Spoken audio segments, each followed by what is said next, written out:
Okay, Melissa in Texas. I wanted to give you some pointers right quick.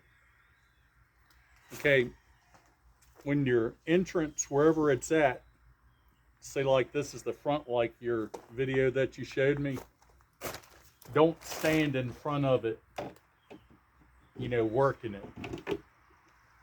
Stand to the side so they can come and go as they please, and it keeps their temperament down.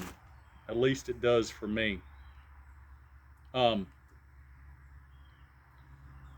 your hive tool was kind of like I think kind of like this one, if I remember right. And you're trying to get the frames up on the end. The way I do, I use this end, if I'm using a tool like that, and just go in from the side here and just pry up. It makes it a lot easier than trying to get in the corner here. Or my favorite tool is a small one. It's about this long, and it's got an end like this right here on it. I usually just take that and I work it under the ear right here.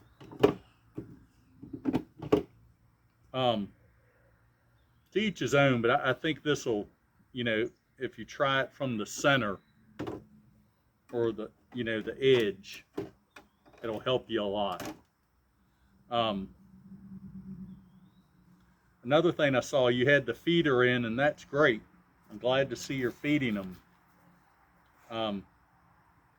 If I'm starting out like you had a full set of frames in the feeder, either try to take the feeder out so it'll give you room where you can pull your frames and give it a little space and do your inspection, or take an end frame, usually that's blank, but I saw you had yours checkerboarded, every other one.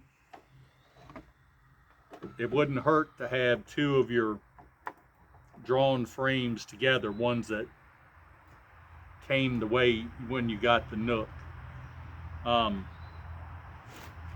And when you do your inspection, if you can have the light behind you or the sunlight, and until you know where the queen's at, try to keep the frames over the box. She may be a little flighty and jump off, land in the grass, and get stepped on, or not know how to get back, or any number of things like that. If the workers fall off, they know how to get back, even if they're if they're not real old, they can get back in. Everything else is looking pretty good. You did have a slab of honey on each end, and the brood that was capped, that were your middle frames.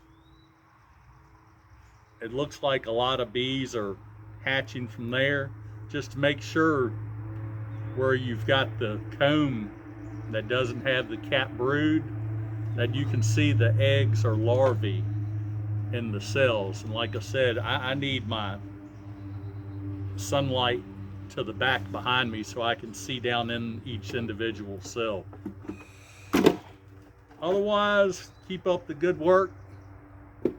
Glad to see it's going well, and give me a holler anytime. You guys take care.